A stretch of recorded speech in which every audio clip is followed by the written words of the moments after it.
Here we are coming to you with another episode. This is The Dinosaur and the Dude.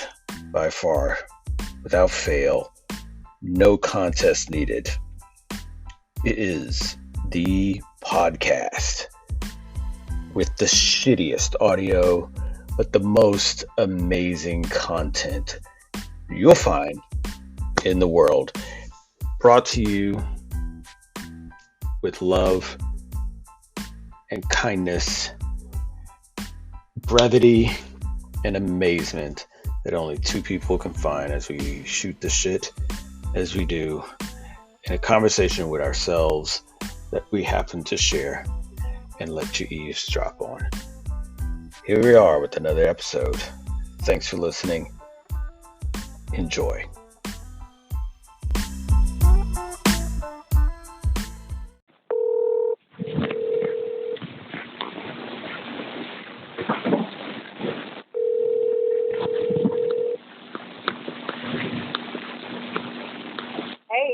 Hey, is this still good? Yeah. But I'm trying to. Are you on the toilet? Let me mess with my sound for just a second. Of course. Doesn't sound toilety.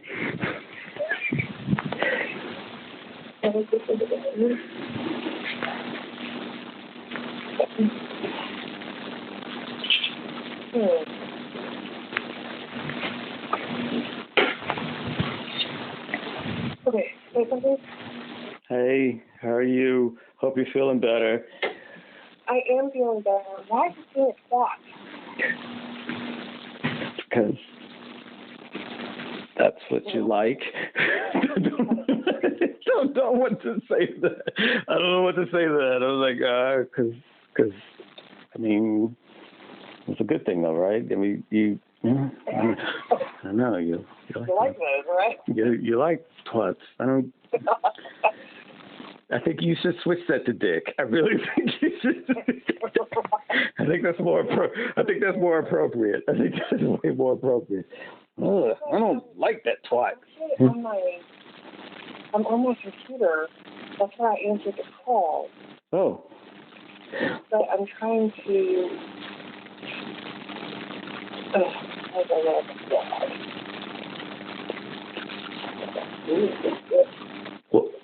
Well, I called because Anchor is no more. It's now.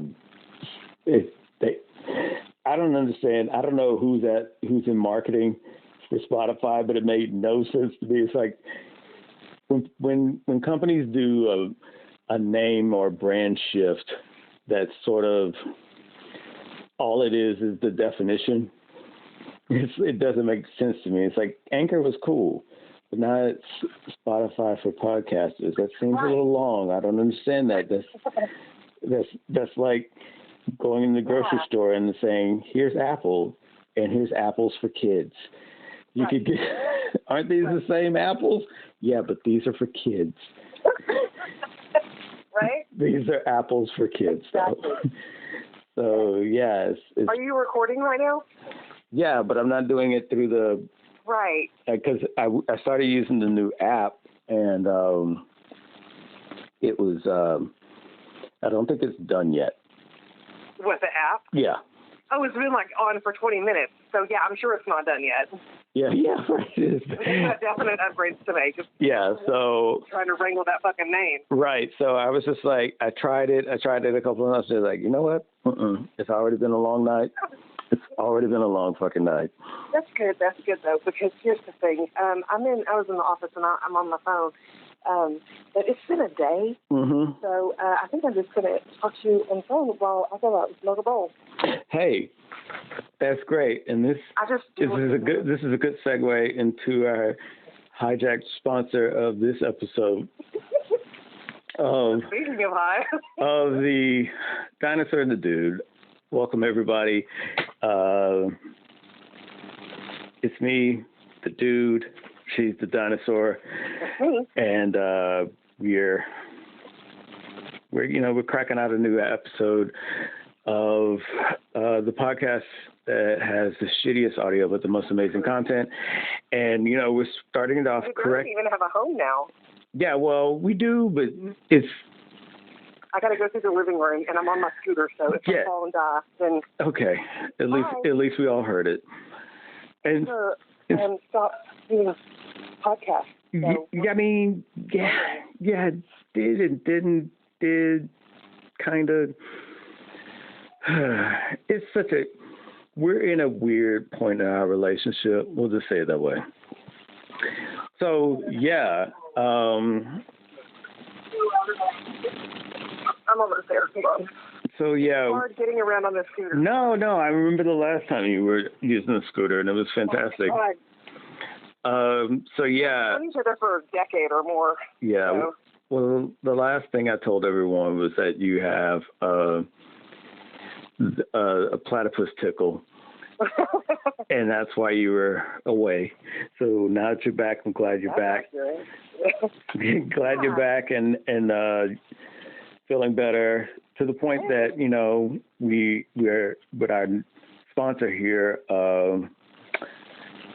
This episode is being brought to you by cannabis. In all the forms and amazing ways that you can consume it. Feel free to do so and do so responsibly. Yes, please do so responsibly. Don't be a dick when you're doing it, because people ruined alcohol. Don't be a dick. That's the slogan for the cannabis campaign. Don't be a dick. Yeah, pretty much. That's hilarious. Just get high. Don't be a dick. There's no need for that. None of that is necessary. So, yeah, good stuff. But, hey, you know what? I haven't taken not one pain pill since the surgery. Oh, wow. I know, right? Wow. So you've just been cannabis the whole time? I've just been cheaping it up. Huh. And it works. I mean, I do it responsibly because I'm not a dick. So. Yeah, right. Yeah. I mean, and I don't think it is. I don't think it is a secret. We've talked about it. Yeah, we've talked about it at least a couple of times. That you've enjoyed cannabis for some years, and yeah, for like at least 25, 30 years. So your experience and/or tolerance level is quite founded. You're not to the point now where it's not lost. Yeah, well, but I guess what I'm saying is like it's not like where you're trying to figure out, okay, how much do I need for pain or you know, how much do I need to really feel comfortable? There's only one answer for that. Yeah. And that's all of it. Okay. Okay. Well, there you go, boys and girls. That's the. You gotta head first, dive in, and then turn left at the Doritos. Okay, that's your expert That's tip. all you need to know. That's your expert tip right there, boys and girls. If you're just starting off with cannabis, just all of it. Just all of it. You're so retarded. Jesus Christ. I don't know if that's going to be the slogan for the cannabis campaign. I don't think that's going to be the cannabis campaign slogan right there. Say that word. Yeah. I think that's highly why it's not going to be. But we're going to say, you know, okay, you're pretty high. So, and this isn't the first time we've done an episode while you've been lit. I don't think. No, probably not. Yeah, highly not. I was being modest. Highly, I see what you did there. Yeah. I'm telling you, I do it sometimes that I don't even know. So that's great. I don't think we've ever had I think we've always touched around the edges of it, but we've never really talked about you and cannabis and pain. I'm not really back into I'm not really into big pharma. Right. You know, we knew that part. Of pain. Yeah. Had a lot of pain because of I think that was roller derby for a long time, so that kind of jacked me up. Yeah. I've got a lot of neck issues and stuff, but I think that's the thing that we've hit on was that, you know, okay. I just did it. Yeah, I did it again. into prepping, you're into medicinal, you're into herbs, and you're into all these alternative medicines. Like if it comes from the ground, mm-hmm. That's your focus. I would prefer to trust it rather than something man-made. Right. And I think that what we've never really talked about is, okay, how does that work with your assessment of pain? And I already knew, but I'm saying we never really talked about it for episode's sake, for the Dinosaur and the Dude's sake. Sure. And I think it's interesting, and maybe it's beneficial to some other people. So my question then is, when do you okay, I've got to do this pharma drug. I've got to do, where do you get to where you realize, okay, I have no other alternative. I have to. Especially since you just got finished with the platypus tickle, you, when you were going through that, did cannabis come to mind in order to address some of the issues you were experiencing with that? You mean as far as pain goes? Yeah. For recovery? Yeah. Oh, yeah. I mean, I even told the surgeon, I was like, don't give me pain pills. I'm not going to take them. Mm-hmm. He was like, we're going to give them to you just in case. And I'm like, just in case I've got weed, okay? Yeah, I think anybody in the medical community has to do that. Okay, we're going to prescribe you this. No. I got weed. I don't want that. We're going to go ahead and maybe we won't prescribe that to you. I was like, we still got to do it, though. I'm like, cool, but I guess if the shit were to ever hit the fan and there was somebody in some serious pain and they needed something, I could be a hero. I could be like, how much weed do you have? Yeah. That's an interesting thing, too. I'm totally playing. I would never do that. No, that's an interesting thing, though. It's like you're telling the doctors, okay, we're going to go ahead and prescribe you this after your surgery. No, I'm good. No. We've got to what you put in that. I know what it is. So for you, that's my whole thing. Yeah. So for you, it's that kind of it's that approach to it where you're like, okay, I know what I need in order to address my pain and or other ailments or infections or headaches, and being in the know in that regard sets you apart from other people that would normally solely do recreational cannabis. Yeah, so I do, I have done recreational cannabis, and obviously. But, yeah. I've been there. As I get, I was there while you were recreational.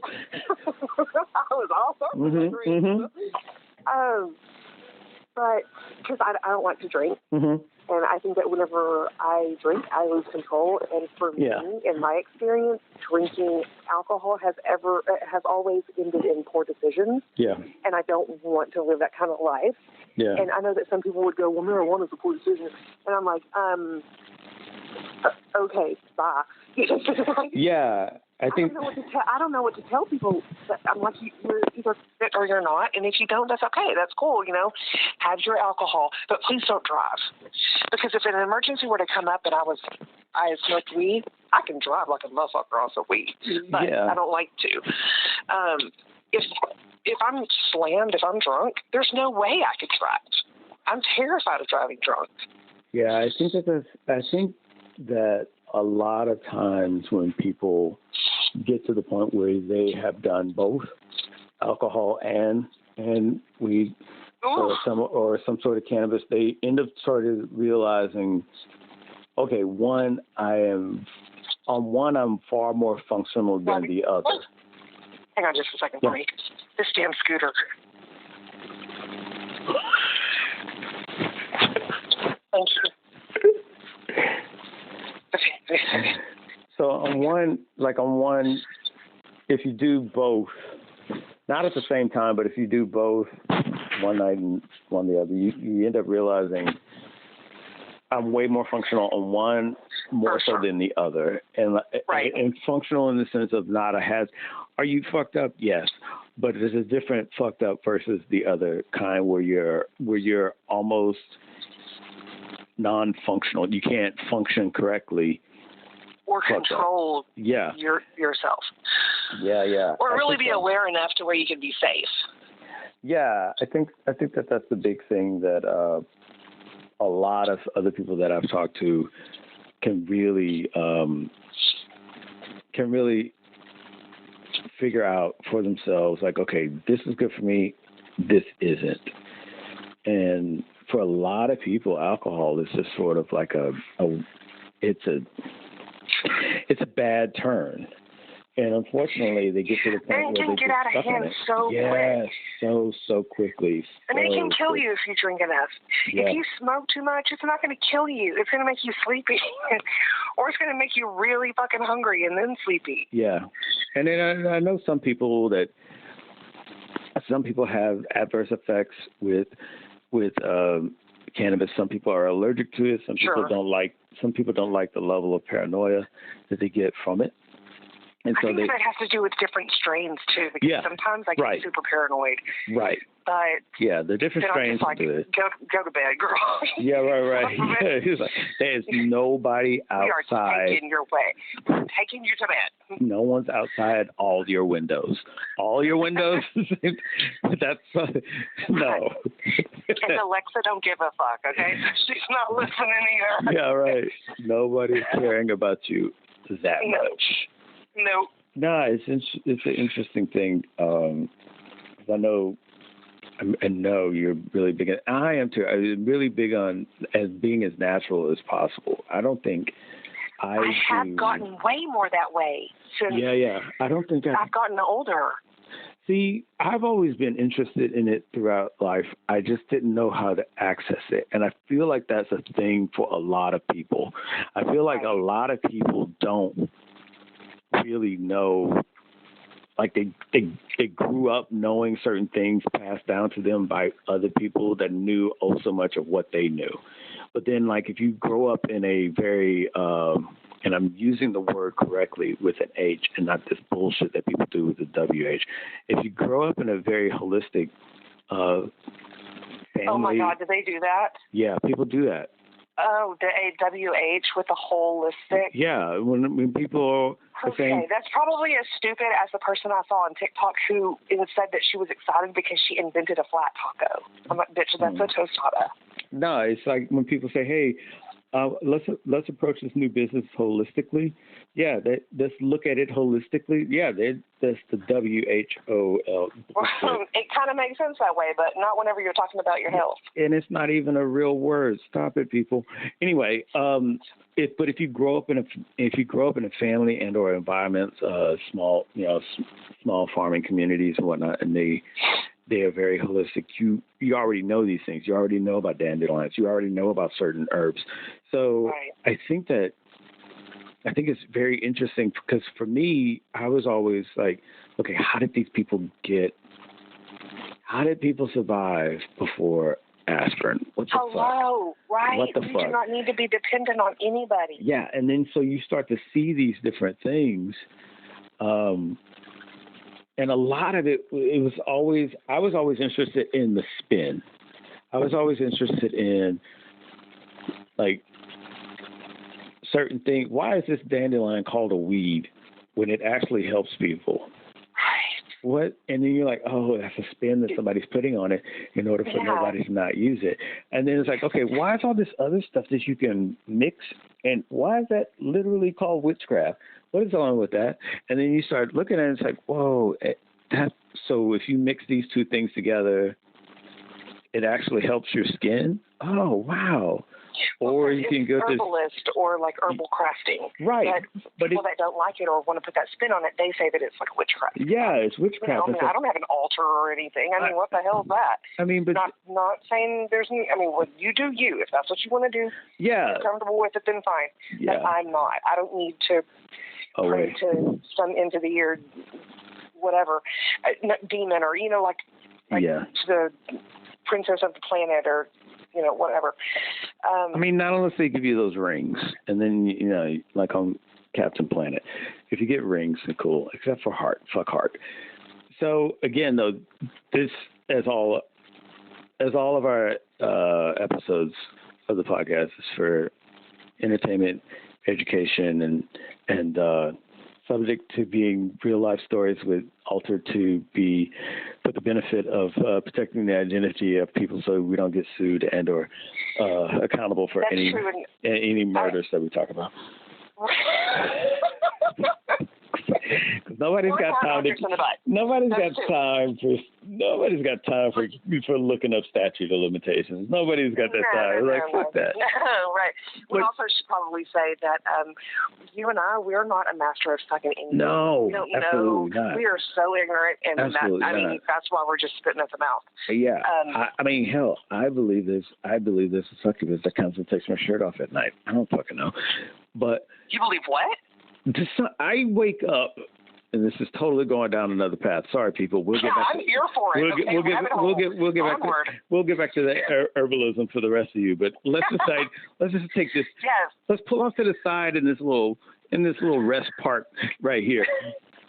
Yeah. I'm riding this wave because I'm already feeling it. Sometimes I wake up and I don't have. I'm not completely naked. I just don't have all the clothes on that I did when I went to sleep. Maybe you're a stripper whenever you sleep. That's what you do at night. And so, and what's weirder is I can't find what I had on. Oh, so you said a succubus comes in and... Yeah, and just plays with... Okay, I thought that's what I heard you say, but then I also thought, what is it? And just plays with my nipples. I don't know. Wow. And maybe not a succubus, but definitely a night seducer of some sort. I will go to sleep with... Because apparently she only likes nipples. I will go to sleep, underwear on, maybe sometimes the pants on, some sleeping pants on, and a T-shirt. You put all that on for bed? Most of the time it's just underwear and T-shirt. I guess you got to be ready to jump in. Yeah. When you wake up and your pants over you with the baseball bat. Yeah, exactly. So, because I used to do naked, but that doesn't work out for all places that you sleep. So sure. There's that. So I started meeting halfway and just doing underwear and a T-shirt. Sometimes I wake up in the morning and I don't have that shirt on anymore. And then you've just lost it? And I don't know where that shirt went. What does your clothing budget look like? It's not in the bed. It's I don't know. I don't know where it went. Do you ever find them? I don't. I think I do. Like all my shirts are accounted for, so apparently I do. Did you check your inventory? Well, I mean, when I wash my T-shirts, it's like I stack them a certain way, and they're always the same. Okay. I was going to say, do you count? It's not OCD, it's organization. Now, are you a counter? This is 1, 2. Yeah, no, it's not OCD, it's just organization. Okay. No, I just do like stacks of 3 or whatever, and then it always comes out. Rain Man. Yeah, it always comes out the same, but it's just sort of like that moment of when you wake up and you're just like, where'd my shirt go? I had a shirt on. What the fuck? What is this goo in the bed, and why are my pants missing? Yeah, it doesn't happen. If it did, oh my God, you would be getting a call at 6 a.m. I got paranormal sperm. Some paranormal cum is on me. I don't know what to do. She just squirted. She just squirted all over me. I feel like that's what I'm thinking. I'm thinking it's a she. Yeah, I think I'd be a little.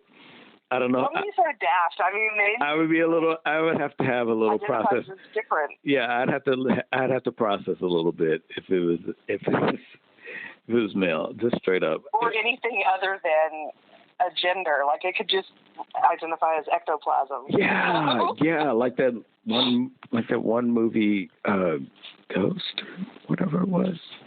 I have to look it up. It wasn't Ghost. I know that's the one with. I know that's the one with Patrick Swayze in it. It wasn't Ghost. Yeah, it was Demi Moore. Yeah, it was something else. It was. I'll look it up. But anyway, yeah, that's happened. That happens to me. That happens quite a lot. It happened. Ghostbusters. It happened. It's Ghostbusters with the ectoplasm. No. I'm thinking of something else with. Oh, okay. Getting fucked. Don't say Dan Aykroyd and No. It's Ghostbusters. No, getting fucked by ghosts. I'm trying to remember what that movie was. In any case. Yeah, please. Yeah, wow. That's the thing that happens quite often, and I don't know. Interesting. Yeah, I guess I'm okay with it. Do you think that it's really paranormal? I don't know. And have you ever had other paranormal instances? Oh, man. Yes, that's a yes. Yeah, so. Do you see dead people? I think that there's a. I always pause because Yeah, no, I know. I always pause because I don't want to quickly lump something in to being that. When it's just me when it's just me kind of like borderline sleep, like I'm a lazy sleepwalker and all I want to do, I don't want to walk. I just want to take a shirt off and throw it across the room. You know what I'm saying? You know what I'm saying? Like if you also saw somebody walk out of the side of a building, or you've had shit flying at you in your house. Yeah. No, nothing like that. Maybe kind of put it together. Nah, nothing like that. That's why I don't want to just say, oh yeah, it's definitely that. As much as I joke about the night seducer kind of thing. I think it is me. Just on a little, like I said, not maybe even. You got hot. Like I said, just not a lazy sleepwalker. I don't get out of bed. I just sit up enough to take a shirt off, and then I just keep it moving and go back to sleep. I just lay back down. Maybe your dreams are just one big, like, strip poker match. Yeah. And you're constantly losing your ass. Yeah, and that's the other thing. A lot of times I don't dream. Really? That's where it used to be very, but it used to be very. See, I'm the reverse where you didn't used to, and now I used to. Even yours was vivid. Yeah, I used to have vivid dreams, and now it's just like, or it's, and I don't know if that's just because of the. I think a lot of what I'm experiencing in regards to sleep is indicative to environment and the shit that I'm doing now, and so that sort of creeps in, because then when you go to sleep, your brain. I mean, here's the thing: your body's off, but your brain is not, and your brain, and once your brain is the only thing running, it is super heightened now. And that's why your dreams are so real, because it doesn't have to maintain the body nearly as much as it does when you're awake. So now it's got all that free ability to amp itself up, and that's when you start thinking you're doing amazing shit, and then it's a dream, and then you wake up and like, fuck, I don't have a shirt on again. Damn it. Have you ever had what they call lucid dreaming? That's where in your dream, you realize that it's a dream and you purposefully change the direction of the dream. I have heard about this. And I'm so fascinated. Yeah, I've heard about it. And I've heard about people that are able to go, I guess the term is go into a state of lucid dreaming. Right. It's a very interesting concept. And I think that the only time I've really touched it was within like some degree of meditation. I think a lot of times though when I'm dreaming, I don't really experience that changing, because changing to me is just waking up. Like you're startled that you're falling out of the sky, so you wake up. And it's one of mine is that I'm being chased by two people, and I'm either running really slow or I'm running fast, but they're gaining on me. Oh my God. And I have to, there's a difference between me just waking up scared versus me realizing, okay, these guys are after me. I have to run. I can do this. Versus me saying, this is a fucking dream. I'm turning around and telling these guys to eat a dick. Yeah. Have you ever been caught? No. Oh, man. I was caught once. You were? Yeah. Were you freaking out in your sleep? It's freaking out is tame. You like lost everything that you have. Yeah. Because I was going through the same situation. I'm running fucking ass off, and I'm dodging it here, ducking in this alley, going down here, and I'm like in some kind of weird converted sewer. I expected that from you, not the sewer part. That was wow, that was curveball. But like, I expect you to be running because, you know, you're fit, and me, not to say that I'm just like a blob or whatever, but I don't run. Like, unless somebody's running is not unless I'm on wheels. Yeah, running is not my forte. Running is one of those things like, fuck this. But I can actually see you doing it. I can see you doing it. Yeah, well, I'm no hats off to everybody that will do a marathon, but for me, my God, right? But for me, that I don't ever really see the benefit of a marathon because I'm like, look, a bear is going to get you because that some bitch can run 35 miles per hour. And it doesn't care about bushes. Like, we're all like trying to run around bushes and no, bears run right through them because that's its home. Whatever. That tree, it's going to outclimb you every day. Every day. And if it outclimbs you, guess what? It's got the tenacity to continue to try and get you, even when you realize, damn it, I can't climb any higher. A bear can. A bear can. I don't give a shit. It's got its eye on the prize. Yeah, so I'm always like, I want to be able to sprint. I want to be able to dodge left and right, and I want to be. That's what you do in your dream. Yeah, I want to be able to handle myself if things get out of hand and it gets really close. Because hippos run 40 miles per hour, and they swim really fast. They kill a lot of people. They're number one killers. They're number one killers. and they shit weird. They do? Yeah, oh my God. Okay, so what? Hold on. Go back to you ducking in and out. Yeah. And what, you got caught? So I'm running, and I'm dodging left and right. I'm jumping through, running through restaurants and jumping over this, and I'm just running through all these different scenes, And I lose them a couple of times. They catch up, lose them a couple of times, and it's two people. And I go through. It's like this weird kind of tunnel. Like it used to be it's a circular tunnel, and it used to be like a main sewage drain, and now it's been converted out, and it's all dried out now, and people use it as almost like a party tunnel. It's like if Bourbon Street underground. Yeah, underground. If it was like an underground Bourbon Street, that would be it. Okay. And now somebody's going to hear this podcast and like, dude, let's create an underground Bourbon Street. This sounds so legit. There's probably one already. There's highly likely one already. Right. It's underground. You have to get into it. So anyway, I'm running in this some bitch, and I notice that they're right. Oh, fuck, they're right there. I don't know who they are. Do you ever run through a kitchen? Because I've always wanted to do that. Oh, yeah. I hopped through. Run through the kitchen. Yeah, I ran through a restaurant and out a back door and all through the alleys. Like every chase scene in the movie, I did it in this dream. You've done it. Okay. I did it in this dream. Okay. And then finally, I'm like, fuck, I don't know where else to go. Oh, fuck, I'm gonna hide right here.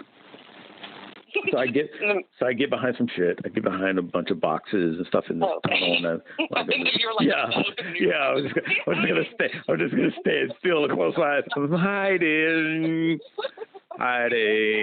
You don't see me because I'm so focused on being hid. You can't. Where did he go? He was right here, and he just disappeared. He must be hiding. And so I noticed him standing right there across my shit. Like I got my little trash fort and everything up, to hide. Oh, sure. Camouflage. And I see them standing there. Both of them with their backs to me. Oh, gosh. Did you fart or something? And I'm like, and slow as shit, one of them turns around and looks at me and is like, just come on out. Come out. Oh, no. I know you're there. Just come out. No, thank you. I'm waiting. I'm just waiting for you. He's like, we're not going away.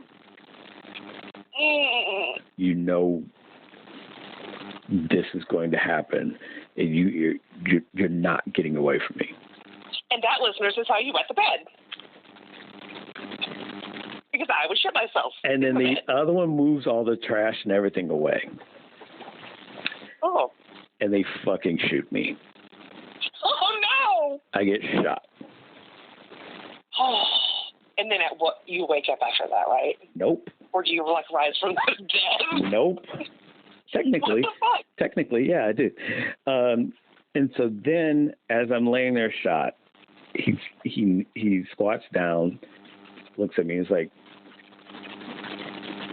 "This had to happen. I had to get rid of you. You knew that." You know this person? It was me. Shut up. What? Fucking exactly. Was this before or after that CERN thingy went off? Yeah, right. Right. This was a glitch in the matrix. Yeah. So oh my God. So I have used several don't do these during the dream portions. Like one of them was like, don't. Like you're supposed to wake yourself up if you're falling, or if you're in your body automatically does it, and that's why you jolt and get out of, if you're falling or whatever. Right. Very few people, and this is what touches on the lucid dreaming part. Very few people experience the entire fall. If you're falling out of the sky, the entire fall, you're falling off of whatever sort of height. Very few people go through the entire experience, but apparently you're not. I wonder if they land. Does it hurt them? Right. Well, most of the time they die because of the being so overloaded with the experience. And so, my God. And so your body sort of naturally kicks you out, to use an Inception phrase. And so it was weird that I was experiencing the whole, I'm shot and I'm fading now. And then the last thing I'm seeing is myself telling me, and then I'm realizing this whole time that I was the one chasing myself. I was hunting myself, thus why I knew pretty much where I was going and why I knew I'm just going to stand in front of this trash and wait for him to make a move. I know he's right behind me. Oh, that sounds like an acid trip. I know he's right behind me. I'm just going to wait. So who was the other person? My cousin. Oh. I was gonna be like, don't tell me that was number 3. Yeah, no, and I'm sitting, no, and I'm like, and I'm like, whoa, this is me. And then I realized as soon as like, why are you helping me chase me to kill me? What is going? Why are you here? You're an asshole. Right. But then at the same time, I really couldn't get mad at him because I was like, he was with me, which he would be with me, helping me handle shit. Yeah, but if he's just like acting like it's cool, just another day, then he knows something. No, but he wouldn't have known that it was me that they were after. Only I would have known that, which is why I was taking him exactly where he needed to be in order to find me, to kill me. It was What so. does it mean? No, it was just like this is so many years ago, and it has stuck with me for so long. I'll be honest with you, dude. This is gonna stick with me for a long I couldn't time. like. That was a fucked up dream. Like, could not go back to sleep. Fuck sleep. And I was just like, I had to get, and it was almost one of those things where I got to the point where I had to do the whole Ben Franklin and the Albert Einstein shit and just do shit until you get so exhausted there's nothing you can do but sleep. What the fuck is that Ben Franklin and Albert Einstein stuff? Well, What's that? it's the work as long as you can. Do like he. Until you're just like, ugh, you're done. Yeah, I think Ben Franklin was like that. It was like, okay, I'm gonna work. I work until I can't, until I get tired, until I get sleepy. You know, where it's like almost like what Elon Musk is doing. And it was like, oh, how do you work 20 hours straight? It's like you just work and you keep getting so involved and so obsessed with your work that you only sleep when your body is telling you, I need to sleep. Or you're only eating when your body is telling you I need to eat. So it's almost like you get so attuned to your body that you facilitate it when necessary. You don't eat just because, oh, it's time to eat. Oh, it's dinner. It's lunch. Sure. It's this. You're eating when your body's saying, okay, I need sustenance, as opposed to overloading it with things. And then you're staying active and you're just engaged in brain function the entire time. I do that sometimes. And so I didn't know what you meant whenever you. Yeah, Ben Franklin was doing that kind of shit, and that's why you get the means to invent things. But then also that's why you fuck around with lightning. I don't know. But, right. So it's a pro and a con to it, I guess. But yeah, that was the thing for me. Somehow we got on this after leaving herbalism behind. Kind of crazy. Yeah, but I'm loving the journey. Oh, yeah. The journey is amazing. So, yeah, herbalism. Yeah. The spin on herbalism is interesting to me. It's like how we call it seaweed, but it's really not a weed. It's actually a good salad you can make with seaweed. But, yeah, it's got a lot of nutrients in it. Yeah, it's a lot of stuff that I think that we can benefit from on our own if we just have more understanding and education and the willingness to understand and educate ourselves. And be able to grow it sustainably. Yeah. Or in a sustainable environment, because let's be honest, you eat some seaweed now, chances are you're going to have traces of plastic in it. Oh, for sure. I mean, unfortunately, that's what for a lot of things. It's very unfortunate. It's a lot of things that are like that now. I think that there was one thing that, off into another topic. There was one thing I was thinking about that it kind of touches on what we were talking about the last time with separating the art from the artist, or the person from the thing that you know of them as, or their persona or whatever. And I made a comment about bringing this up on our next episode. Okay, go on. I wanted to see what your thoughts were on how things are with people that we enjoy, but we enjoy it by way of their mental health issue. A detriment to it's a detriment to their health and or mental health. But what we get from them, we enjoy that. So like a lot of musicians, we know they're overindulging. Oh, sure. With anything and everything. I mean, Motley Crue, you can't tell me you didn't know they're doing copious amounts of drugs at certain points. But it takes them to a different spot, and then they make art. Right, but the product we get out of them, we love that. Right. And even to the point where you have not necessarily them, but other artists that have gotten sober, and people are like, man, I don't like this shit anymore. Damn, that sucks. Right. It's like I wish they.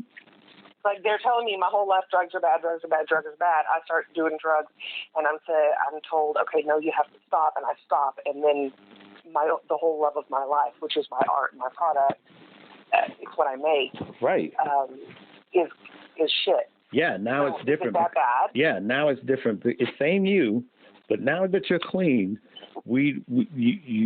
you're shit now. I mean, Van Gogh cut his ear off. And it was like, we love his art, though.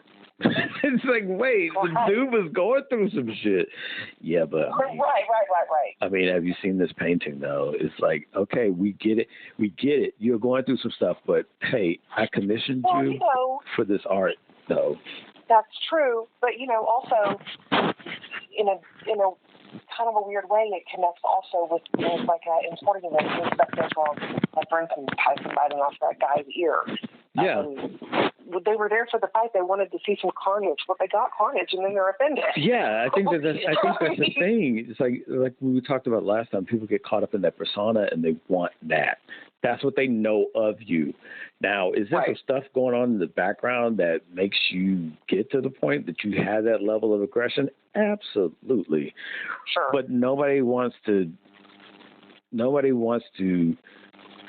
talk about that or touch that. But then as soon as you go out of line, again, Tyson as an example, now you're a rapist. And now people are going to say, you're a rapist, despite whatever it is that you did before, despite how much I loved what you were doing before, bought tickets, went to your fights. Yeah. I mean, there's a lot of them out there. I think that, I think the previous thing I was talking about, it was in an Oates. I was talking about in regards to the toll of being a genius. Yes. And, yeah. Oh, by the way, I love the intro. Oh, punching. Oh, yeah. Genius. And then I was like, that is evil genius. And I was like, oh my God, he did it again. Wow. So it's like the toll of being genius is where you can't have all, and I made like some weird D&D reference where old school D&D where you got to roll all your stats. You can't have all 18s and 20s. You're going to have some shitty stats. And there's a thing where you could be super amazing at this, whatever you're doing, but you've got some deficiency here and there. And because of that, that is sort of like the pro and the con, the yin and the yang. You have to have that understanding of that balance. But a lot of times people see it, whatever it is beneficial, and they just like, yeah, that's what I want. That's what I like. That's what I love about him.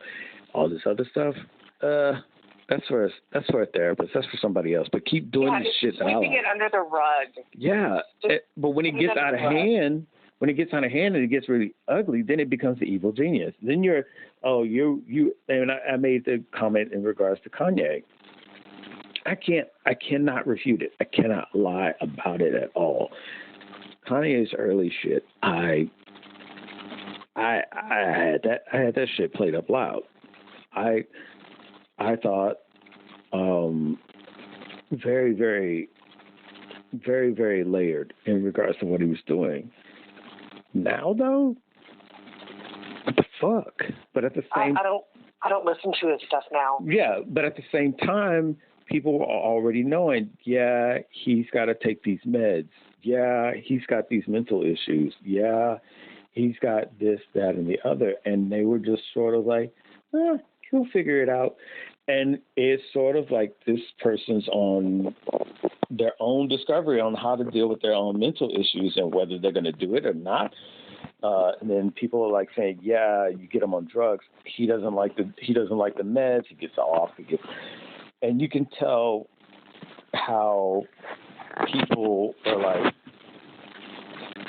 yeah, I don't like this dude. I don't want to be around him. I don't like this. It's like, but at first, you didn't care about that. And you, right, it was about the product. Yeah, and or you knew about it, and you were like, yeah, that dude is just crazy. And then you justify it. You pull, yeah, but when you're a genius, though, man, you just got so much stuff going on in your head. And even still with Elon Musk, same thing. He's a genius. Does things with Twitter, and it's like, God, this guy's an asshole. It's like, okay, so now he's an evil genius. Because you can't really get rid of the genius part. Right. It's just the way they're using that genius power, so to speak. Well, people will pay attention to what they want to. Oh, sure. So, I mean, we live in a world where our opinions have a place. It's the internet. You can always put your opinion on the internet, and then you feel heard. Yeah, right. Despite if you're like us, massive people. Yeah, despite if you're like us, only 12 people are listening. You still, in a way, feel heard. Those 12 got it, though. Those 12 got it. They heard me. We're impacting lives, is what I'm saying. Yeah. There's 12 of you out there fully impacted. We appreciate all of you. Yeah, you are totally in our thoughts, hopes, and prayers. Thank you. I mean, but at the same time, you're right. It's interesting when Elon is throwing out flamethrowers for $20,000. I mean, when he's throwing out 20,000 flamethrowers for $500 a piece. Everyone's like, oh, this is amazing. I got a flamethrower. Yeah. When he's talking about, Tesla. I bet it's better than my flamethrower. Yeah, and it's like, yeah. Mine is just Lysol and a lighter. Fuck it. But oh, no, mine is an actual, it hooks up to a propane tank. Oh, that's right. I forgot about yours. Yeah, I forgot about yours. Yeah, I'm jealous about yours, no lie. But it's awesome. Oh, Elon's he's going to bore a tunnel under the earth and make it easier for people to travel. Oh, it's amazing. Oh, it's so crazy. Right. I can't wait to see it, man. I can't wait to see the core of the planet. It's so crazy. Wait, he's doing rockets? Oh, that's crazy. And they launch themselves, and they land themselves. It's amazing. And they don't look like wieners like the other one. Motherfucker takes over Twitter. That guy's an asshole. I was like, what? And here's the thing about human beings. Coming from one human being that knows for a fucking fact. This is for a fucking fact. This is what I would do. I've always told people, because they always have this statement that they would tell me, like, money changes people. I never have thought that money changes people.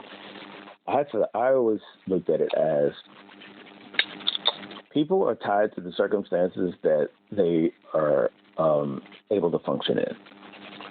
Money gives people the means of being themselves without those restrictions. So it doesn't really change you. I'm trying to wrap my head around it. Money doesn't make someone a racist. Money doesn't make someone really good at something. But if you have those inclinations, but you can't really go about doing it because you're only getting $12.50 an hour and you got some fucking ends to meet, then you're not hopping on your own private jet. No, you're not doing these things. You're not trying to develop rockets. You're not doing... No, you're just trying to survive. Exactly. So you're working within the means of which you are able to function. Money doesn't change you. You don't become a drug addict because you have money. Right. You have the means of being you, the true you, without restrictions when you have money. Now, if you're a genius and you have money, fuck all of you. there's nothing you can say to someone that is a genius and a billionaire. Like, if you're a billionaire and you're not smart, then that's when you get that scenario where you surround yourself with smart people, or you're the God, how disappointing it must be to be a billionaire and a genius. Yeah, because you just look at people around you and you're like, really, this is what I have to put up with? Right. Exactly. It's like, no, exactly. If you are already intellectually above a majority of the people that you have to interact with, which would indicate like a starvation of, what's it called? Interaction. Yeah, it could be definitely that too. And but if you're already there, like my tolerance level for I can tolerate a lot of shit, but when you are it's a relationship. Yeah, right. Yeah, if you want to know, please listen to our relationship series. Fantastic. Called relationships. Yeah, fantastic example. But for some reason, intellectual deficiencies, I can't. I just don't. I can only tolerate so much, and I put it in perspective. Like, I'm not looking at a 5-year-old to outwit me, but if one or to discuss quantum physics or yeah, right. But if one can, holy shit, I'm glued to it. I'm done. We're best friends. I'm glued to this 5-year-old. But if I'm talking about something like, man, black holes and your response to it, well, I thought black holes was only what you saw with big, beautiful black women on the porno. Oh no! Wait, what? No. No. Right. Like, my patience for that person drops tremendously. Significantly, oh, right. Oh my God! If you cannot carry it, like, soon as it's one of those things where if okay, we're all visual people, so if I see a super hot person, yeah, I'm going to be like, God, that person's hot. I would love to. And fuck you all. This is what you say. God, that person's hot. I would love to be fucking her or whatever. Your go-to is not, I would love to be having an intellectual conversation. No, that was my next thing. Now, after the whole introduction, and there's an intellectual thing, oh my God, you could have your way with me. Absolutely, right. Absolutely not going to sugarcoat that at all. Is you right? I mean, here's the thing: you could walk up on me looking like a fucking troll, but when you open up your mouth and you're a genius, oh my God, done. I'm like, what do they call it? Sapiosexual? I don't know. Intellectual whore. That's what I call it. Like, if you are telling me, or if you could, it's not even deep, like quantum physics stuff. If you can speak, right. If you don't have to be an expert on quasars. Yeah, if you can speak multiple languages, you're hot. You're super done. hot. You're super hot. I do. I enjoy brains. You're super hot, but that it's got to be one of those things where it's like you get to a point where you get so bogged down with people that only see you to a certain level. And again, I'm going to throw that boomerang right back at me. Like, I'll only see you as being hot and never see. Appreciate that. Thank you. Never see the intellectual level because honestly, you can't, unless I'm at a seminar and I'm listening to you talk.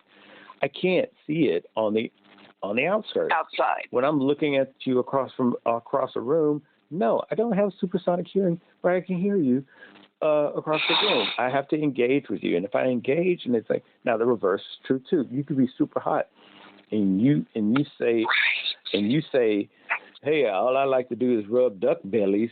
I'm out. I'm out. I'm out. I'm good. I don't care. You're not a vet? I don't give a duck. Oh, and you're not a vet? You just like randomly going up to you go up to hospital fountains and rub duck bellies. Okay. Weirdos. Yeah, exactly. You're hot, but you're weird as fuck. And I feel like you're one duck pond away from being arrested, and I don't want to be arrested with it. Why were you in jail? I was on a date, and my date decided to start rubbing some duck bellies, and I was an accomplice. Yeah, no, fuck that. It was me. They have me on camera. Yeah, fuck that. So I think back to what I was saying, that I think that it's interesting how people like Elon Musk is the savior of the world, and then doing something on a whim, because honestly, all of us would be doing something on a whim if we were like just genius billionaires. Hey, I don't think I'm gonna buy this and see what the fuck I can do with it. And if that's the case, great. But this person doesn't have your best interest in mind, because there's so many different interests out there. But the first one that's going to get entertained is their own. And sure. And it's not going to be yours. It's like he didn't really even poll, hey, do you guys think we should go to Mars? Because I'm just going to build rockets. You guys tell me where you want to go. No, he didn't. He's like, hey, we need to make rockets so we'll go to Mars. Oh, okay, fucking fine, Elon. And then that motherfuckers are doing it, and you're like, oh, shit. All right, cool. I want to go to Mars, too. Right. Fine, whatever. I'm putting cars in orbit. Okay, sure. Yeah, it's awesome. You're like, it's the fucking Jetsons up in this bitch. It's like, no, this dude's got a bigger picture. If you're not looking at that bigger picture, you're only looking at the little small stuff that is kind of college frat house prank stuff, like putting a sports car in space. I mean, yeah, he's doing stuff that everybody else would want to do, but then when you look at the bigger stuff that he's really working on, like self-driving cars, like, oh, wait, I don't want that. That's crazy. Right. Is it? I mean, is it? It's like he was getting a lot of shit because of the electronic vehicles at the beginning, and nobody, like, he couldn't even get into Texas for a while, and nobody wanted him. And everyone thought now every major automaker is coming out with electric vehicles because they see how Tesla is going. And I'm not saying I'm a Tesla whore. I'm just stating the fact. But the guy put all the plans. Laura asked me if I wanted a Tesla last night. Yeah. And I was like, no, I don't. He put all the plans. I'm fine with my gay ass Subaru. Yeah, he put all the plans out there and all the patents out there for people to, hey, make your own, compete. I want the more the merrier. That's how the prices drop. We get more options out there. Well, also it helps refine the technology. Yeah. And like finesse it. Sure. I think he's smart. He's a genius, but he's not all-knowing. You know, I mean, there's other people with other genius ideas, and if smart people could start working together for a common good. But I think that even like op-eds. Yeah, I just feel like that's a big thing that people find themselves in. After the last episode, I started thinking about it again. And between then and now, it's like we even have people that know of someone's mental health issue, and they would still want to either promote and celebrate them aside from that, like totally, like she says, sweep it under the rug, and it's not a problem until it explodes at such a level we can't do anything but get on the other side of it. Like Mel Gibson, dude. Right. You knew he was doing the stuff that he was doing. It's just he happened to get pulled over now, and he's recorded by the cops making some crazy claims. But none of that happened in a vacuum. It's just that it exploded to the point that it could not be contained. And you can't get in front of it. So what do we do now? We get on the other side of it and say, blackball that motherfucker. Right. Well, cancer culture. Yeah. And it's just sort of crazy. Why do we society pretty much sets people up for failure when they don't address the issues that are really plaguing them.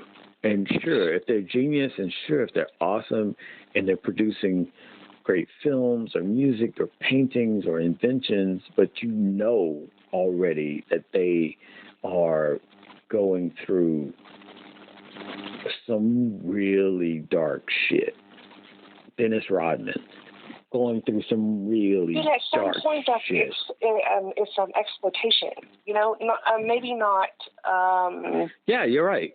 Okay, let's just say an artist, right? Their jam is they go out every night on tour and they do a massive amount of coke and they have a fantastic show, and that's what their fans want to see. So never mind the fact that the person is dealing with an addiction, but you're only going to accept that person if they provide you with an act that they can only get if they put more drugs in their body. Right. So you are exploiting them. Right. And like some people that will go out and get the drugs because they know, okay, I cannot get the best, I cannot get the most optimal show unless I get you the heroin you need. That's so fucked up. And so their manager will get what they need in order for them to do the show. So and then people are at the show, and the performer being a mixture of transparency, cry for help, lack of self-awareness, and not giving a fuck, all that mixed up, they'll tell you, yeah, I'm high as fuck. I just did whatever, and I'm drinking alcohol while I'm performing.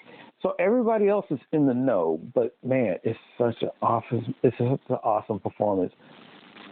Or this is how he is. This is how she is. We know this. Amy Winehouse, we know this. This is how she is. And this is the best way that she can perform. And then, boom, they're dead. And it's like, right. It was like, but, it goes back to what you were saying, that society sets us up for failure because everything was fine until it wasn't. And then people are like, oh, well, wait a second, maybe we shouldn't have done that. Died too young. But it's not, yeah, exactly, died too young. Why did they let this happen? Blah, blah, blah, blah, blah. But nobody's like, you know what? You're right. We were all on board with this. And I contributed to that. Yeah. And we shouldn't have done that. So it's society setting us up for failure because as a whole, people, whenever something bad happens, they want to jump back and not be actually the person who did the bad thing. They're just, society has let it. You're right. You're absolutely right. I think society has this thing where it's just we as a society have an awesome means of letting someone self-medicate as long as they stay productive enough in our eyes for whatever it is that they're providing. As long as we're getting within the boundary lines that we somehow feel like we are able to for them. As long as he's not being a cannibal, sorry, Armie Hammer, but that's the or card. Pedo. That's the card. Yeah, as long as he's not eating animals, people, pedo, or underage people. It's like we have trafficking. We have these certain lines, and as long as you don't cross those lines, this is not. It's a free for all. Yeah, this is not a Coke entendre. As long as you don't cross any of those lines, we're good. We're good. We know you got some stuff, but we'll manage you as long as you're able to do what you do under control, and then after that, you can Charlie Sheen the fuck out all you want. As long as you make it to the show, and as long as you get in your trailer. But that's terrible. Get into your trailer quick enough to get changed so you can do these lines for your TV show. Because River Phoenix didn't need to happen. Kurt Cobain didn't need to happen. Heath Ledger didn't need to happen. Bruce Lee didn't need to happen. I think that some of those. Amy Winehouse didn't need to happen. Yeah, Prince didn't need to happen.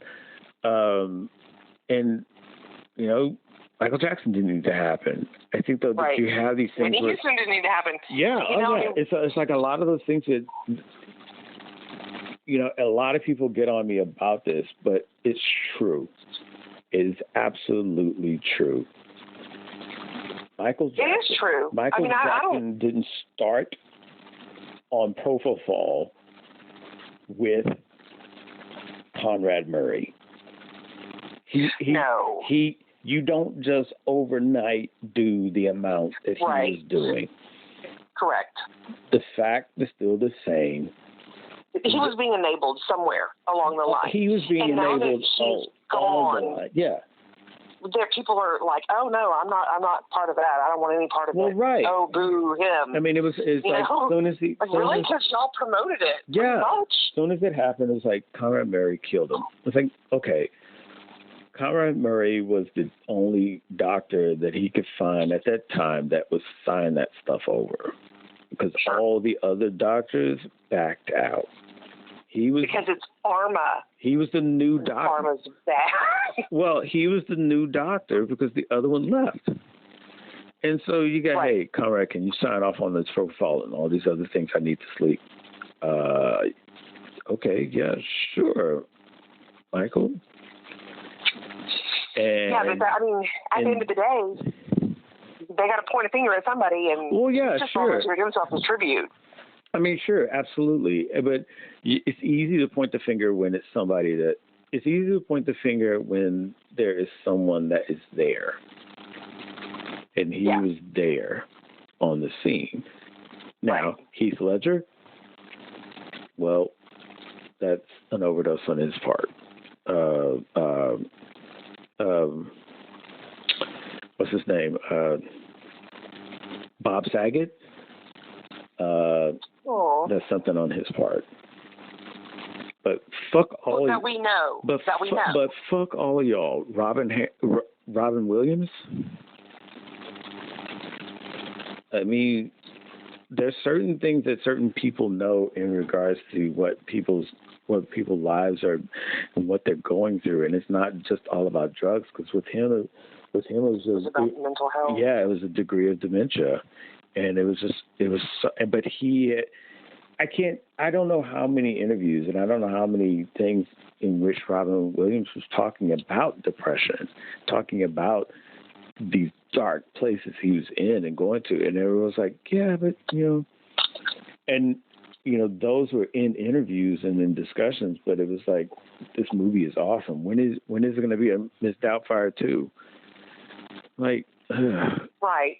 Well, it's just like whenever you go to interview somebody, not when you, but if people on TV, sometimes they'll interview someone and they'll be like, oh, okay, well, you know what, we understand that you're having a hard time, blah, blah, blah, blah, blah, or we understand you just had a baby, congratulations. Now, back to, what are you giving me? Yeah. How did you stay in shape? How do you... like, right, what? Exactly. Or, we know that you had a problem with your health. Yeah. So it kind of like pacifies them, like recognizing, and then they just drop it and move on to, now tell me about your movie that's coming out. Because really that's what we want to hear about. It's more, it's going to get more likes than it would be to delve into a health issue or mental health issue or, something like that. No, definitely. I definitely agree. It's like, just that whole question. I think, have seen and heard these types of interviews where it's just like, wow, you just like he probably shouldn't be doing an interview right now. He probably should be like with a therapist. 24/7. You just had a baby and you look so great. Was staying prepared for this new movie your emphasis on your health? And it's like, I was having a fucking baby. Yeah, no. And this person was like, no, I just went through I'm going through postpartum and I can't eat. But they don't say that. They'll say, yeah, I just love the fact that I'm able to grab a new role so quickly. And they'll, just roll it right into the movie, because at the same time, people in those situations know, and I'll I'll speak for myself. I know, being in some dark places myself, that people don't want to hear that shit. They want to hear the happy shit.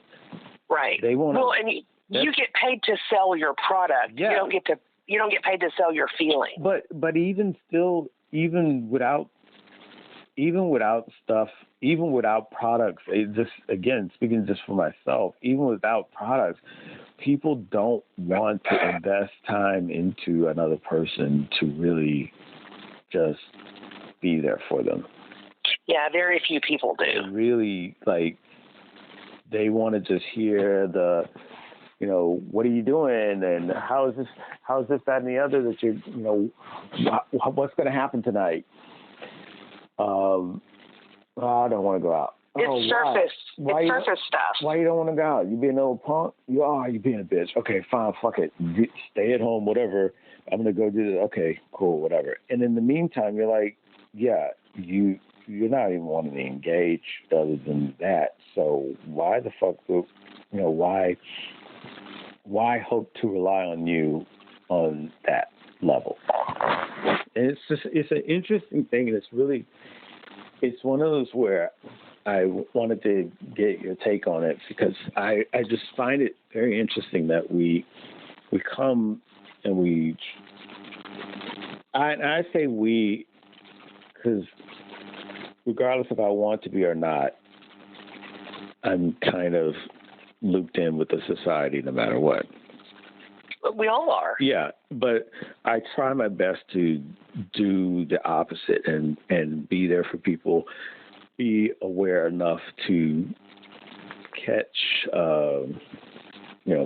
clues and hints that maybe that person doesn't want to talk now around everybody, but maybe maybe I can, if I let them know, get them off to the side later, take them to coffee or something. If I let them know, have a conversation. Right. If I let them know, hey, if and when you ever want to talk, I'm here.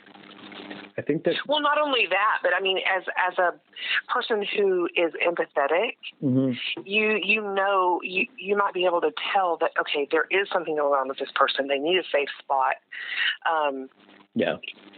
If you're that empathetic, to be able to feel that about people, then a lot of times those empathetic people will take it a step further and say, not only I'm here to talk if you want to talk, but you actually say, hey, let's go to lunch and follow through with it, and then you talk to them. Even if they talk about fucking nothing. Yeah, because if you give that person letting them know. Right, yes, right. Because if you give that there person, for them for real, no shit. Yeah, because if you give that person the opportunity, not the opportunity, if you give that person the room to, okay, hey, if you ever want to talk, let me know. Well, they probably never will want to talk about it. Right. So it's sort of one But of if you put yourself in front of them. Yeah, it's sort of one of those things like, I'm letting you know that if and whenever you want to talk, I'm available. And then you take it to say, hey, I'm doing this. Let's hang out and, just be relaxed, be yourself, say whatever, anything, no judgment, just whatever. Right, safe space. We all go through shit. Yeah. It's totally fine. I think that a lot of people don't do that. No, I think a lot of people don't do that, but it would be so awesome if they did. And I think, though, for me, again, I'll speak for me. I'd rather you speak for you than for whoever else. My empathetic nature is very selective. I can see that. Like I can see that. You tend not to put up with a lot of bullshit. Like, and I don't mean like you're just not. No, yeah. You're going to actively not put up with it. You just don't even fucking entertain it unless. Like I want to know what's going on with you. Right. I want to know. Okay, hey, and not to be nosy, just to be there for caring. You. Just be there for you. And if that's 5 minutes or 2 minutes or not at all for 12 months, okay, fine. But and that I am genuine in regards to being there for you, that you don't, so that you don't have to feel like you can't,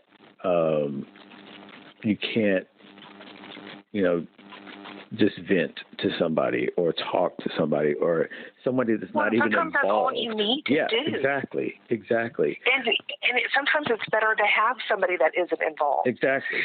But just other a blank slate. But other people that I reserve that time, and I make sure that I put that genuine concern, effort, and energy towards people that I really care about. But my empathy isn't an open door for anyone and everyone. Like, hey man, can I talk to you? Okay. I'm not in the grocery store and somebody just comes up and says, hey, can I talk to you? I might talk to you, but at certain times also I'm like, I don't think so. I just came for coffee. I want to get these jalapeno chips and I'm out. I need to get these jalapeno chips and that cream for the rash. Yeah. Somebody's like, I gotta go. Yeah, somebody's like, I really gotta talk to somebody, and I'm on it. Okay, I'll hear you out. But walk with me. That's what I was saying. No, I'm totally like. Yeah. Because as soon as you start going into the whole, as soon as you start getting into weird topics, I'm out.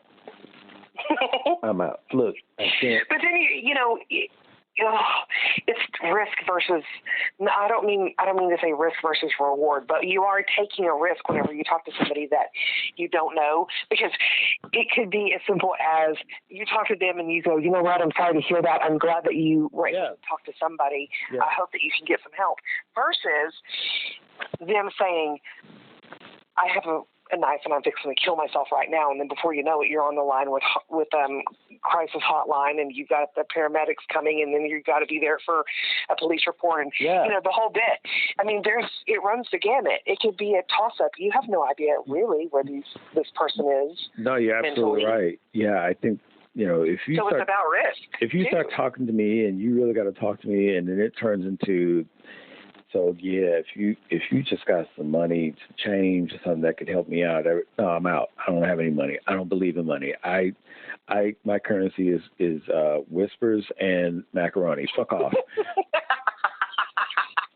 And so my empathy is not going to be for you. But there was a time that I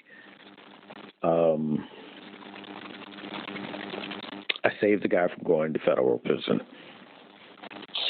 Really? And he was upset. I was at a bank, and he was upset. And I didn't really get the gist of what he was all upset about in regards to how it related to him in the bank. But it had boiled down to, by the time I got there, it boiled down to that he wanted to... Is this somebody that you knew? No, I didn't know this fucker at all. Okay. And I was just going into the bank... my worst nightmare. Are you kidding me? To pretend, as I pretended, like, yeah, I got money that I could put in the bank. Yeah, no, here's my $50. Can you put this in my bank account, thanks? Right. Before I go over. Yeah, because if I keep it in my pocket, it is not going to be a valid reason for all those Skittles. All these Skittles, not a valid reason. Just put this in the bank so that somebody can take it out for a bill, and I'll never enjoy it. Right. So I was doing shit like that. The American dream. Yeah, I was doing shit like that, and this guy was already... It was like, I walked in, and it was this guy talking to, air quotes, manager, and it was other people standing outside of the little office doors looking at him. So I'm walking in like, dude, got this shitty check. Yeah, you got this shitty check. And then I'm looking at him, catching the vibe in the room. It's like, did I just walk into... Like I'm in like I'm in the middle of the floor now. I was like, oh, why are all the tellers looking my way? And I hear the guy, well, if you're not going to give me my money, let me use the phone. No, sir, we can't let you use the phone. You can't just use the phone. Oh, I got all these phones here. I can't use the phone. And he's going. And they got to the point where they had kind of slowed back him towards the door. And he was like, I'm not leaving until I get to use a phone. By then, I'm at the teller, right? And I'm giving my check, and I'm looking over my shoulder every once in a while, but I'm looking at her, and I'm talking to her. It's like, so how long have you been here? It's like 20 minutes, 15, 20 minutes easy. And apparently he thought he had an account there. Oh, no. And he wanted to access the account. Was he an older man? No. No. No. And apparently someone was supposed to set it up for him, and it didn't get done. He was thinking that it was something on the bank's end because he had the information that the person gave him. Oh, no. But his phone wasn't working, and he wanted to use their phone. And he said, no, you don't have an account here. We're just not going to, you got to go somewhere else to get in touch with the person. Well, I mean, honestly, they could have handled that a little bit differently. I don't know, I don't know what the confusion is. We can let you use the phone call. Please keep it at about less than 5 minutes. Right. They have phones, and to his point, they have phones at in the offices at the desk. I mean, hey, I just need to, it's about an account that's here. Right. Or that I have been told that it's here, and if not, then it's a matter of fraud. Can you listen to the information this person gave me? If I'm giving you the wrong account number or something like that, you can hear from them and not just me. That kind of thing. Right, because at this point he sounds a little crazy. Yeah, and so I'm talking to the seller, and she's like, and I flat out asked her, it's like, okay, so. Were you going to take care of the situation? I said, have you pushed the button already? And she's like, police have been notified. It's like, okay. Good to know. Because I realized that I couldn't get out because they had already slow walked him to the front door. And by slow walk, I mean he's facing towards the bank, and he's facing towards. They're backing him up essentially. Yeah, and he's backing up to the front door. And the manager is facing him with her back to everyone else. And so I was like, okay. So and I looked at them and I said, so we're all stuck here until the police come and get this guy. It's like, yeah, we just want him to leave. I said, okay. I said, okay. I got this. Yeah, and I said, okay, well, I'll make him leave. It's like, no, sorry, the police are coming. The police come. It's like, look, this guy just wants to use a phone. He's about to get federal because he's skating on federal. He hasn't really stolen anything from the bank, so it's not really federal. But they could twist it. Yeah, they could twist and make it. It easily could be. Worse than it was this a hostage type? Well, he was refusing us to leave. Okay, that's holding people against. And it can easily get federally. That's a highly law term right there, federally. So I were you meaning a holy? Yeah, right. So I walk up I'm walking towards them. It's like, oh, okay, and I knew them. Like the manager chick, she and I had talked before, and so I called her out by her name, and I said, hey, I said, look, if it's just a matter of you using a phone, you can use my phone. And she's like, no, you don't have to do that. You don't have to do that. You really don't have to do that. It's like, no, I'm good. And there was nobody else in the bank but the people that were working there. Yeah. And I said, look, you can use my phone, but you have to do it outside of the bank. That's again something that you need inside the bank. You can get all the information, but you can only use the phone if you come outside with me. That way, it's helping de-escalate things, and you get to talk on the phone. Uh-huh. And eventually, he looks at me and he's like, "You're gonna let me use your phone?" I said, "Yeah, you can use my phone, but we have to do it." I was like, "'Cause I'm about to leave, so let's step outside and you can use my phone." And I looked at and he said, "Okay." Turns his back goes out. As soon as he turns his back, I look at the manager and say, lock the door behind me. And that's exactly what she did.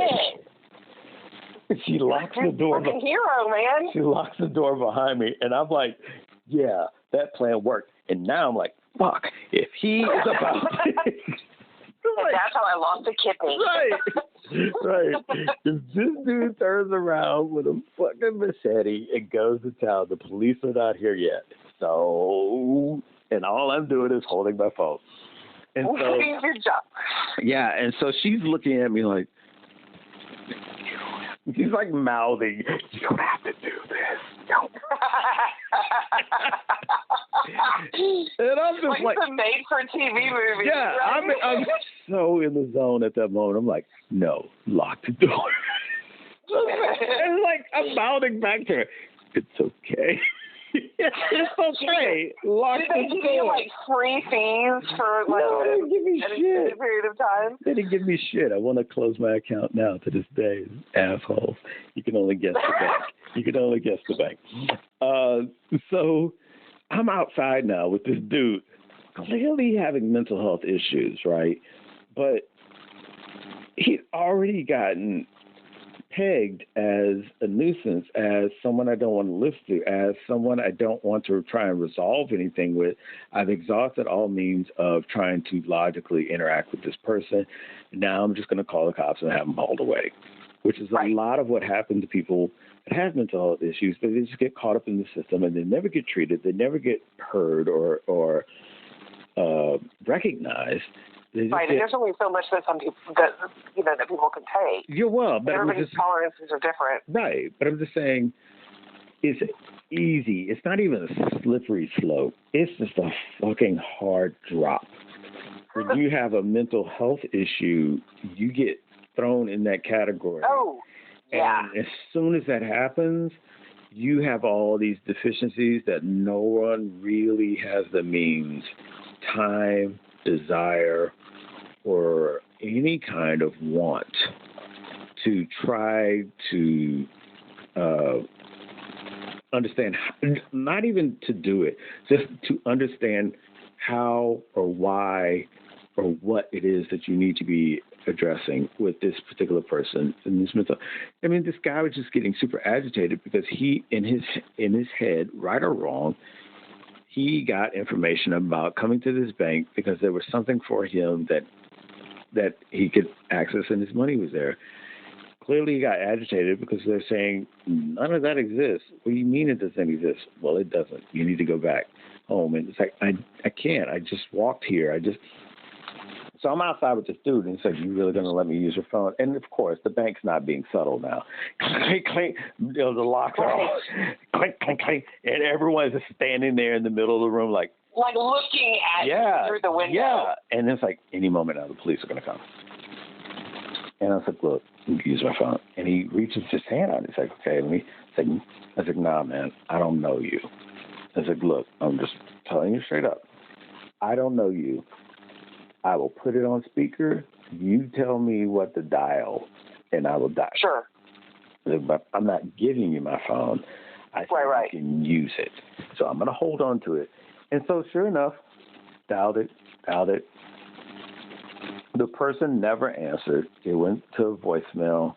We tried 2 or 3 times. And, after the first voicemail, it was busy the other 2 times. And so I hung up and said, look, you need to go. The police are going to be here any moment.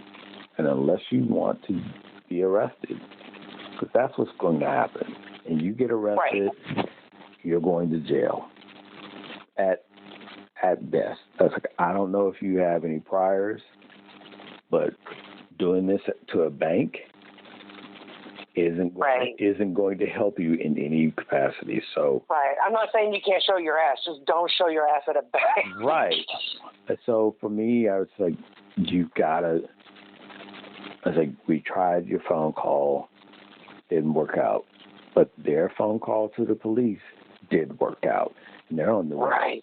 They're on their way, so they might be around the corner at any moment now.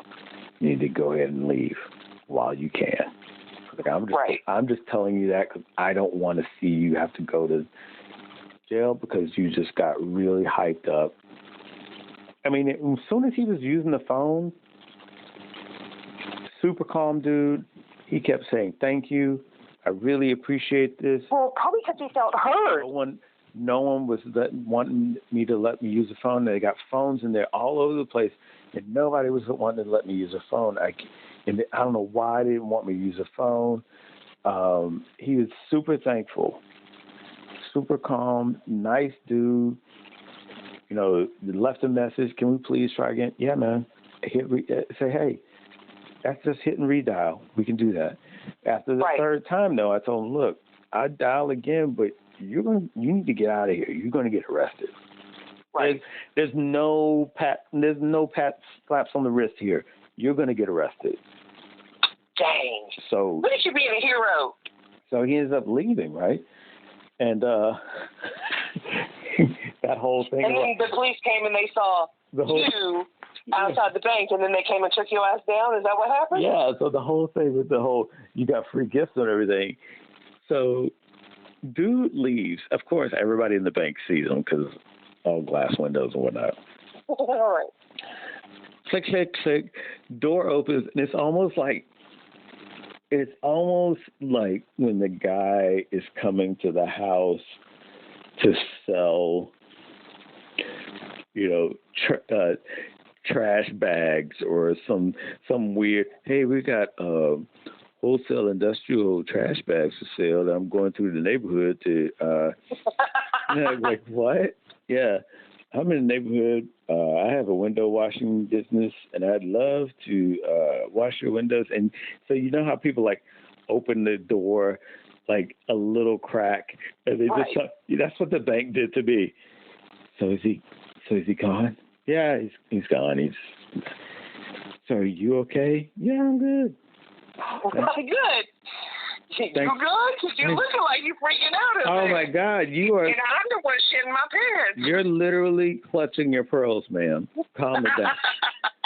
So, did you need anything else today? What the fuck? Like you're the problem. I was like, no, I was good. I was actually leaving. Okay, so because we're already locked up for the police, so I think we can handle it from here. So I'm like, are you sure? Is there enough room? Because you're shaking. Is there enough room in the restroom? Is anybody else? Are y'all shitting in the sinks now because all the toilets are taken? I was like, Jesus. So I said, yeah, I'm good. I'm going to go ahead and say, okay, well, thanks so much for getting him out. We just didn't know what else to do. I was like, yeah, the dude just wanted to use the phone, but yeah, like legit. He just wanted to use the phone. Yeah. That wasn't code for I'm going to bomb the place. That was just him wanting to use the phone. Yeah, I'm not going to call my friends over they can come. Correct. I'm not about to make a collect call. Calm down. He was like calling Sarah or Jenny or whoever. He's like, you told me that this, he left a message. He was like, I'm at the bank you were telling me I need to go to, and they're saying there's no account here at all. What were you talking about? Is this the right bank, or were you meaning another bank? I need you to let me know. My phone is dead. I'm trying to get in contact with you. Don't call this number back because this guy just let me use his phone. Shit like that. Right. That's all the dude wanted to do. He was trying to figure out. A little compassion is all it took. Did I go to the wrong bank? Did you tell me the wrong bank? What? Something's wrong. What's happening? And then he couldn't get. I love your stories. It was just so bizarre. And then looking back on it, I was like, that could have ended way differently. I didn't know dude had a gun. I mean, I figured he didn't have a gun. Because I figured, he would have drawn it by then. Sure. And he probably would have drawn it because until I came in there, he was the only dude in there. So. Oh, it was all women? No, I'm sorry. He was the only non-bank employee in there. Oh, gotcha. The only client.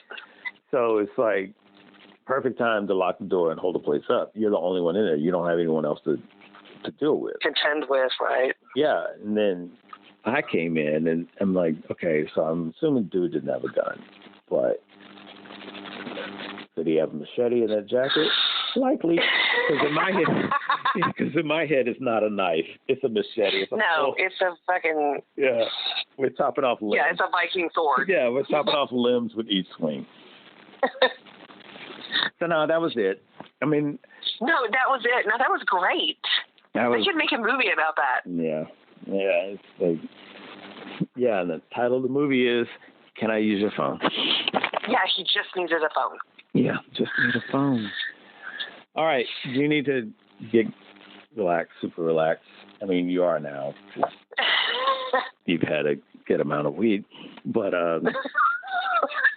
as always, super love having conversations with you, and I'm glad that you're over your bout with the platypus tickle, and I'll be getting my stitches out soon, hopefully. And you'll be getting your stitches out soon, and probably putting weight on your limbs to see how quickly you can get away from the scooter. Oh my God, this thing is a death trap. But in any case, this is to get caught up with. Yeah. It's absolutely always a pleasure, and I hope you all enjoy our pleasure with each other on these episodes that we have with each other as we just have conversations, literally talking on the phone with each other. We just have conversations with each other and allow you access, a little privy, to listen to us have these. And right about this time and in the beginning and about this time, we break the fourth wall, if you will, and, talk directly to you, the listener, and say thank you for listening to another episode of The Dinosaur and the Dude. She's the dinosaur. I am. And I am the dude. And this concludes our regular broadcasting. 19th episode. Is it? Yeah, the next one is going to be the 20th. What? Yeah. We're remarking it now because chances are next episode we won't even fucking mention it. No, I'll forget it. I'll just forget it. We'll just be like, oh shit, remember 2 episodes ago? That was our 20th episode. It was? Right, it was. Let's celebrate this 22nd time. Right. Let's celebrate 20 seconds where it's at. Yeah. That 20 business, that's overdone. Yeah, this 22nd one, though. No one, 20 seconds overlooked. It's overlooked. So, 20 seconds people go 20 and then jump 5 up. 25. Fuck y'all. That's 4 more of them. Yeah, that's so discriminating to those 4 that got overlooked. They were good. They was good. Yeah, talked about shit. All right, lady. Have at it. Right, dude, I'll talk to you later. Okay. All right, I love you to face. Love you too. All right. Okay, bye. Bye.